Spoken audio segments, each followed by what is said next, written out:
All right, welcome to the deep dive. Today we're going to be tackling a distinction, one that seems pretty simple at first glance. But when you start to unpack it, it gets surprisingly complex, even, for those of us who've spent some time really thinking about these things. Yeah. That distinction, literal and non-literal meaning. And we're going down a really fascinating path today to explore it through the intricate world of classical Indian philosophy. I mean, it's a rich terrain, full of all sorts of nuance. As any philosopher knows, those terms, literal and non-literal, they raise some pretty profound questions about how language functions, how we make sense of it, how we interpret the world through it. Exactly. And that's kind of the heart of what we want to do today, right? To really dive into how Indian philosophers across different schools, different intellectual pursuits, grappled with this fundamental aspect of language. I mean, we're talking grammar, aesthetics, philosophy. It's a lot to cover. And honestly, I think we're going to uncover some insights that might surprise even a seasoned philosopher.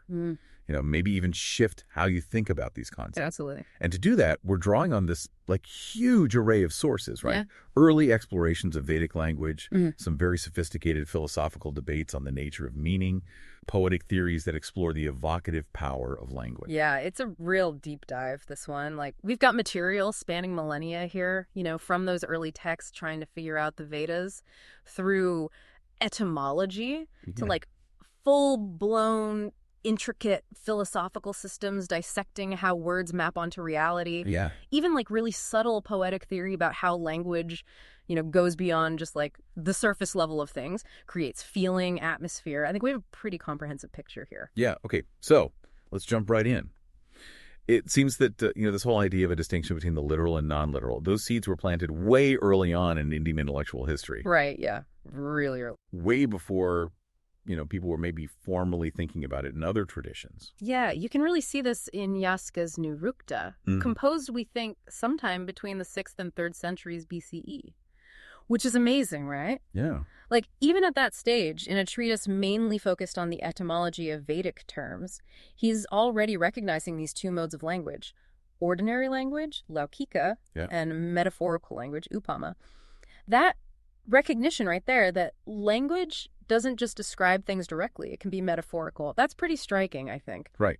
So millennia ago, this idea that language operates on multiple levels, it was already there. And this is even before Pidgin, right? That's Precisely, yeah.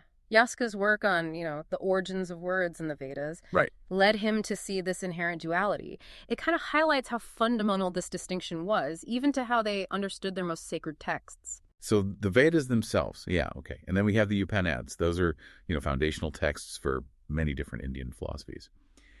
How did they engage with this idea, with the literal and non-literal? Well, the Upanishads, they approach this from a slightly different angle. Okay. It's more about the limitations of our language. They explicitly say that ordinary speech, it falls short when you're trying to talk about ultimate reality, like, say, the nature of Brahman. It's just not adequate. You can't really capture it. So language fails. But what do they suggest instead? What do they do? Well, they turn to figurative language. Oh, okay. Metaphors, analogies, all sorts of evocative descriptions. Not as direct definitions, but as ways to kind of gesture towards what lies beyond our normal comprehension. Right. It's the only way to even hint at these ineffable truths is through this indirect suggestion. Admitting that the non-literal is a necessary tool, especially when you're pushing the boundaries of philosophical inquiry. It's amazing, right? These early explorations. Yaska with the structure of language, the Upanishads with the limits of description. Yeah. It's they laid the groundwork for the development of grammar, philosophy, and aesthetics as distinct fields. Definitely. Yeah. Those early insights, they provided the core questions, the basic concepts that later thinkers would refine and systematize, within each of those disciplines. All right. Well, let's move on to grammar then. We've got quite the lineup. Yaska, again, Pladini, Patanjali, Pratihari. Yeah.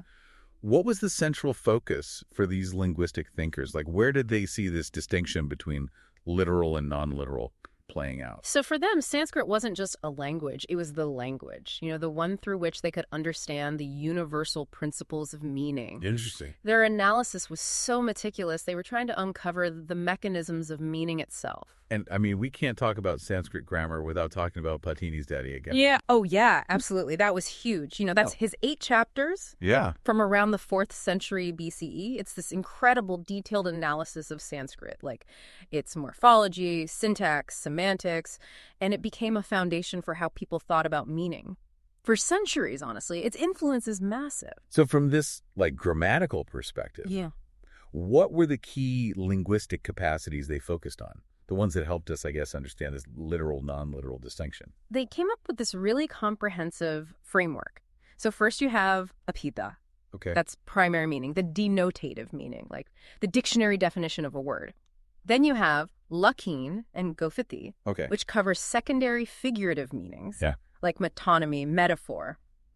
And they also considered tatparya, the speaker's intention, the purport, and dvani, which is suggestion, like connotations, implicatures. But for our conversation today, that core distinction, primary, apida, and secondary, lakina and gofuti, that's really going to be our main focus. So these weren't just categories. No. These are seen as active functions, right? Like ways in which language actually operates. Exactly. And they often use the terms vyapara and vutti to talk about them. Function, operation, grammarians and then the philosophers later, they were really interested in how these functions worked, how they related to each other, and under what conditions they came into play. All right, well, that gives us a really good foundation, from the grammatical perspective. Let's shift our attention now to philosophy, the darshanas. And as I understand it, both those who accepted the Vedas as authoritative and those who rejected them, they still had to grapple with this distinction. Right. Yeah, I mean, regardless of their stance on the Vedas, they all had this core question, right? Yeah. How does language convey meaning? Especially when it comes to reliable testimony, prama, and how we refer to things in the world, concepts, objects. That naturally led them to think about the difference between direct and indirect ways of using language. Let's start with Nyaya, the school of logic and epistemology. Their foundational text, Akappada Gautama's Nyaya Sutra, defines speech as the assertion of a trustworthy person. And I'm curious, how did that shape their views on literal and non-literal meaning? Well, because they held testimony as a valid source of knowledge, they were super concerned with word meaning. Right. Especially nouns, like what are we really talking about when we use a word? That led to some pretty big debates about the primary referent of a word. Is it the universal property? So like cowhood, is it the particular thing, this cow right here, or is it some kind of combo? Yeah, because their answer to that has really big implications for how they understood literal meaning. Huge, yeah. And generally, they went for that context-dependent combination. They reasoned that universals, they always exist in particular things. Mm-hmm. And how we understand those particulars, it's always mediated through their universal properties. Mm-hmm. So for Nyaya, a word like cow, it inherently has both of those aspects, the universal characteristic, the specific animal, and which one gets emphasized depends on the context. Makes sense. And Vatsyayana's commentary on the Nyaya Sutra, his Niyabhaya, right. He seems to really flesh this out. Oh, absolutely. He goes right at those ideas that words refer only to individuals or only to universals. Yeah. He uses the example of, a cow to show we never just encounter some bare individual without properties. Right. Like a thing that just is. And universals don't exist out there on their own either. Mm-hmm. They're always in things. So for them, meaning has to encompass both the universal and the particular, because that's how reality actually works. A cow, it's always a particular with cowhood. Yeah, that makes a lot of sense for a school that's focused on logic and valid knowledge. Right. So let's move on now to Mimisa, the school dedicated to Vedic interpretation. With their emphasis on sacred texts, how did they approach this literal, non-literal distinction? Kumarila Bhatta, who's really a giant in Mimasa thought, he had this really interesting view. In his Controvertica, he argues that primary meaning, you just get it immediately. It's almost intuitive, like recognizing a face. Mm-hmm. And actually, the Sanskrit word for face, mukha, it's related to mukhya, meaning primary. Oh, interesting. It's like they're connecting this idea of direct perception to understanding literal meaning. There's a phenomenological aspect to it. Yeah, that's really insightful. Yeah. And Kumarila also had a pretty specific view on what words actually refer to. He argued that they primarily refer to universals. Right? Yes, he did. He was a strong advocate for that. And his reasoning Well, it goes back to the Vedas. The need for a solid, permanent relationship between a word and its meaning, especially if you're talking about the timeless authority of the Vedas. So Right. he famously uses that example of the Vedic injunction to tie up a cow.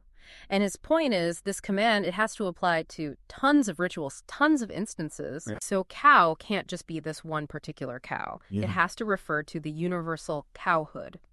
Otherwise, the injunction wouldn't make sense across time. But even within Mimamsa, there was some pushback on this. Oh, absolutely. Pramakara and his followers, who were around at the same time as Kumarila, they didn't buy this universal denotation thing. And that disagreement actually goes pretty deep because it's tied to their whole theory of sentence meaning, which is a rabbit hole we can go down later. But their rejection of universal denotation, it had a big impact on how they saw both literal word meaning and how sentences are put together. So different views within Mimamsa itself, and then even broader disagreements with other schools about like the very nature of the word meaning relationship. Exactly. So those early Mimamsa thinkers, they tended to believe in this fixed inherent connection between words and meanings in Sanskrit.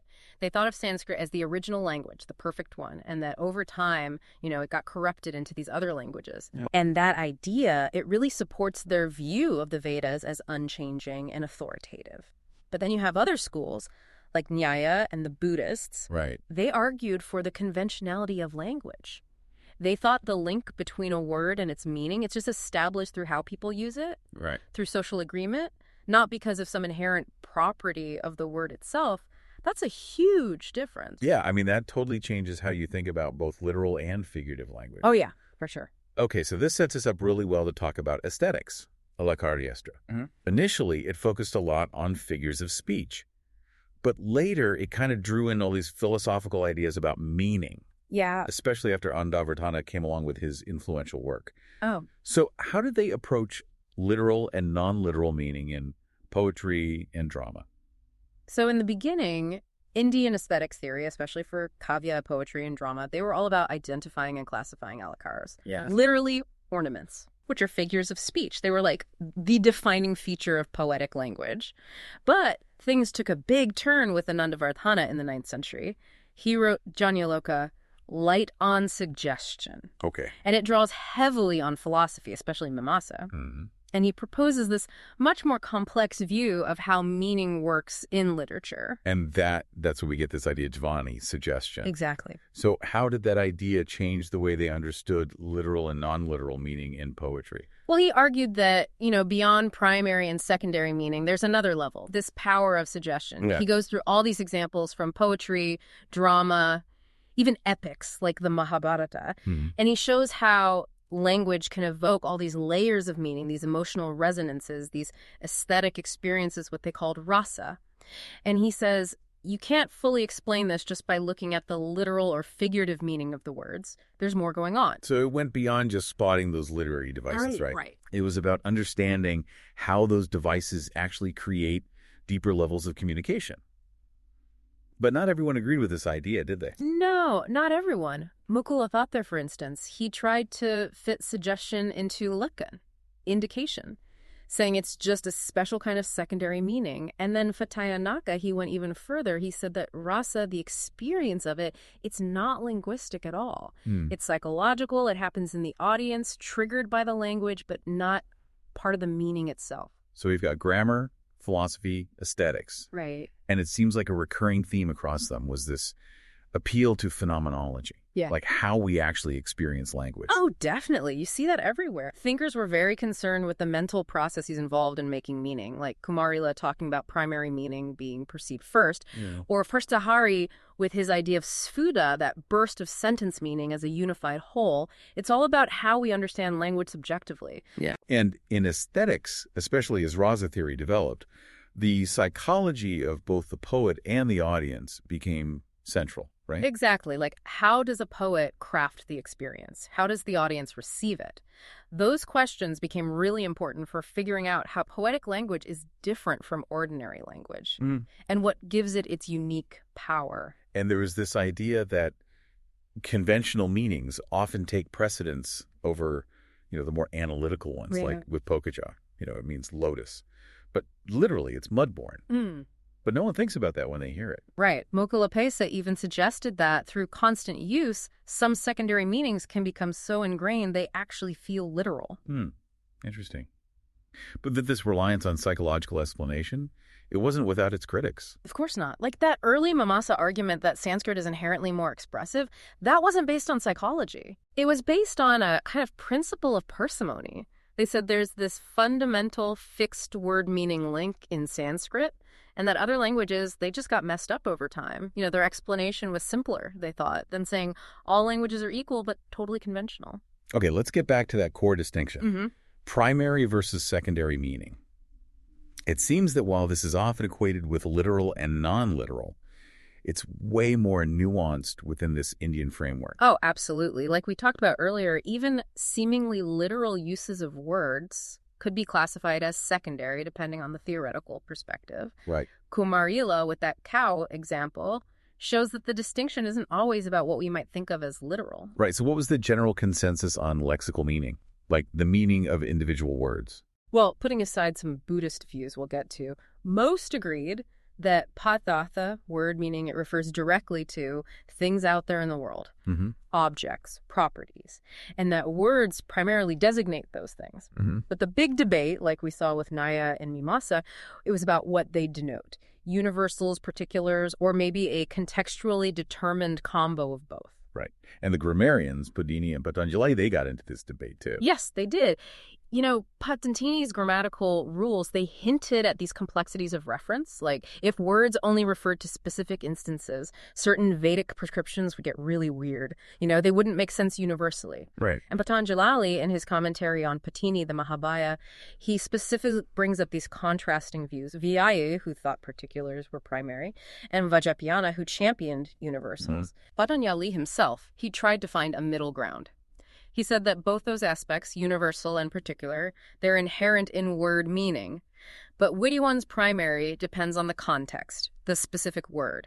He uses the compound virapuru, brave man, to show how they work together. And how did this understanding of primary meaning impact the idea of verbal testimony as a source of knowledge? Well, verbal testimony, Pramod, it was considered valid for acquiring knowledge. So having a clear, stable understanding of primary meaning, it was crucial for interpreting and acting on info you get through language. If primary meaning is hesitant or ambiguous, that undermines the whole thing. So let's move on to secondary meaning. We've heard it includes like all sorts of non-literal uses, metaphor, irony, and everything in between. So how is it categorized and understood? Basically anything beyond that primary denotative meaning of a word, that was secondary. While the aesthetic theorists, they were creating these elaborate taxonomies of figures of speech. Philosophers, they were interested in the mechanisms behind it, like how does it work?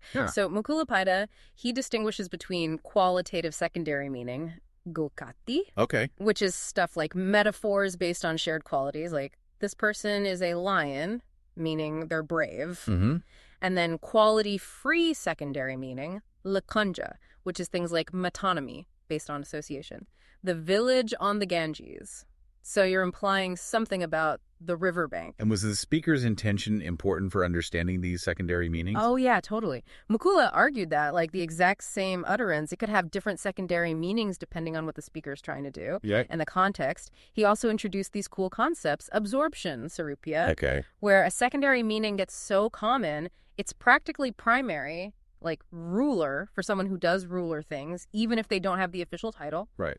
And superimposition, atyarapa, where the difference between primary and secondary is still obvious, like metaphors where you still know it's not literally true. And we talked about those three conditions for secondary meaning. Can you remind us of those? Oh, yeah, sure. So first, there's got to be some kind of obstacle, Batha. If you took the primary meaning literally, it just wouldn't make sense. Like, it's incompatible with the situation. Second, there has to be a relationship, sambandha, between the primary and secondary meanings. Could be association, inherence, similarity. And third, there needs to be a warrant, prayojana or rifti, something that justifies the shift, like the speaker's intention or a conventional usage. That classic example, feed the sticks, shows all of them. Literally, feeding sticks makes no sense. But there's that connection between sticks and fire. And the warrant is, obviously, you're telling someone to tend the fire. And I love Kamarila's point about cow in tie up a cow. Like, you can't physically tie up cowhood, so it has to be secondary. It shows how their specific view on primary meaning influenced their whole approach to secondary usage. Yeah, for sure. And he was really against reducing metaphor to just superimposition. Like, Devadatta is a lion. He said, no, there has to be some genuinely shared property there, like bravery. He was really engaged with how figurative language works on a deeper level. And that whole idea of the obstacle to trigger secondary meaning, that broadened over time too, right? It did. At first, it was mainly seen as a semantic clash within the sentence itself. But then, thinkers like Machana Mishra, Vakaspati Mishra, Mukula Bhatia, they expanded it. They brought in broader context, the speaker's knowledge, their intentions, the situation, even the time and place. Like Mukula uses this example from courtly love poetry, where on the surface, the statements seem contradictory. Right. But once you understand the conventions of the genre, they make sense as secondary meanings. It's all about being sensitive to context. That brings us to bitextuality, shleya, and polysemy in Indian poetry. Using words or phrases with multiple meanings. Right. I mean, it's more than just punning. Yeah, it's way more than that. Poets would create entire works with double meanings. Like, they'd weave together narratives from the Ramayana and the Mahabharata in one poem. Wow. That sounds so intricate. How do they even do that? Well, Sanskrit is amazing for this. It's got this rich morphology, tons of compound words that you can analyze in different ways. And sadi, phonetic juncture, where sounds can combine and you can break them up differently to get different words. Like that classic example, dasetuktva. It can mean having said, I will give, or having said, you are a female slave. Wow. It's all about how you parse the sounds. And this wasn't just a game, right? It was central to their literary culture. Absolutely. They even had dictionaries specifically for poets to help them create these bitextual verses. Wow. But this also led to some big theoretical questions, like how do you figure out the logical structure of these utterances? Right. What's more important, the sound or the meaning? And how do people even understand multiple meanings at once? Yeah, those are huge questions. And usually these multiple readings, they weren't just random. Right. They were often connected, usually through similes or metaphors that link the different layers. Dhananjaya's idea of a poem of two targets really captures this dual intention. And even when the connection wasn't obvious, most theorists thought there had to be some underlying coherence. Like Mahimafaya, even though he was pretty critical, he argued that even in bitextuality, there needs to be some semantic fit, right, despite the meanings being secondary. And then you have Anandavartana who said, well, maybe some Unaya doesn't even need a further metaphor. Interesting. Maybe the duality itself is the main aesthetic effect. Okay, so let's get back to Anandavartana and Devani suggested meaning. He said it's a whole separate thing beyond primary and secondary meaning. Exactly. So what's the core argument there? He said that poetic language, it's so rich, so evocative. Yeah. It does more than just literal meaning or even conventional figurative usage. Okay. His commentator, Abhinavagupta, expands on this a lot, and it led to a whole debate in aesthetic theory. Like, can our existing linguistic frameworks really capture the subtleties of literary meaning?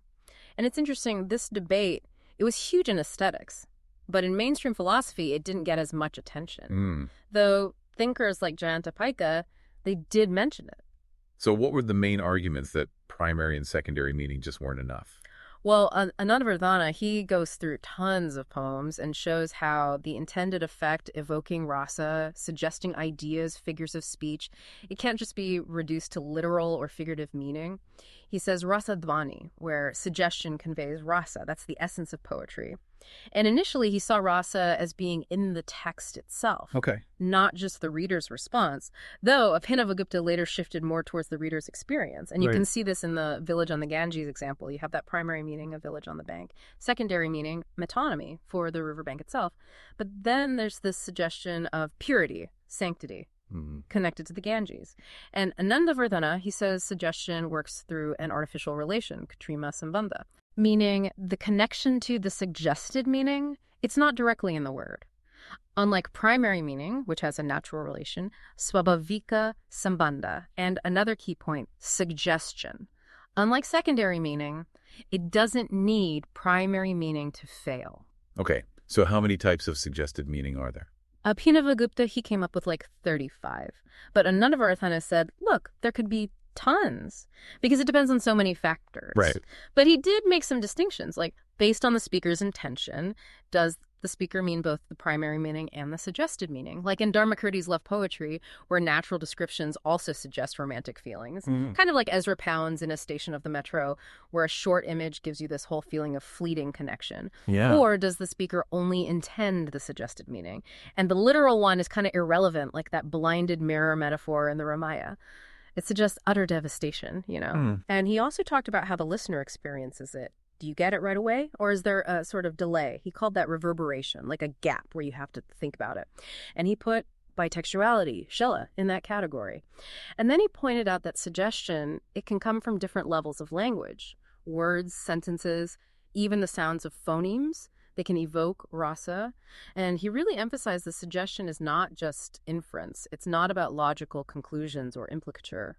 So as you might imagine, this idea of Dvani, it also gave some pushback. Of course. Some tried to say rasa is just psychological, not linguistic. Like Bhattiya Nayaka in his Mirror the Heart to the Adarpan, he said rasa is something you experience triggered by the language, but not part of the meaning itself. Okay. He had this whole process. It involves a generalizing power, pavakatva, and the audience's ability to receive it, bodhikatva, and it leads to this transcendent experience. Mahima Bhatta, in Analysis of Manifestation, Vakti Viveka, he went further. He said rasa is just an emotion you infer or project onto the characters. He also tried to say that all so-called secondary meaning, including indication, is just inference, based on primary meaning and these rules of pervasion, Vapti. But his theory, it got criticized because it didn't seem to work universally in aesthetics. Then you had others who tried to fit suggestion into the categories they already had. Right. Mukulavuta, in Fundamentals of the Communicative Function, Avidabhatuka, he said suggestion is just a type of indication, lukan, but with those same three conditions: obstacle, relationship, purpose. His view became really popular because it ended up in Mamaya's Kavya Prakasha, which was a huge text. Right. Even the Prabhakara school of Mimamsa, with their radical contextualism, they tried to fit suggestion in. They said word meaning changes based on the sentence, anvitabhyana, denotation of what is related. So no need for a separate category. Of Vinavagupta, he said, yeah, but the Prabhakaras basically just say the final meaning is the only one. You know, no real distinction between primary, secondary, suggested. And Anandavardhana, he argued back, he said, no. Suggested meaning often points to something different, even from the contextually determined primary meaning. He used that village on the Ganges example to show this. So then you have these schools that went even further. They challenged this whole distinction between primary and secondary meaning. Yeah, a bunch of them. They had these alternative frameworks that questioned that neat binary, like the Buddhists. In various forms, they often argued for a radical rethink of how language relates to reality. Some early schools said it's all conventional, all ordinary language is non-literal, because it refers to things that ultimately aren't really real. You see this in texts like Milinda Panya. Later, like in the Abhidharma Koshabya, they said only these atomic simples really exist. Okay. So most of what we say is just loose speech. And then they have the two truths doctrine, conventional truth and ultimate truth, which makes things even more complicated. Then you have Yogacara with folks like Sthiramati and his Trishikavya. They used categories.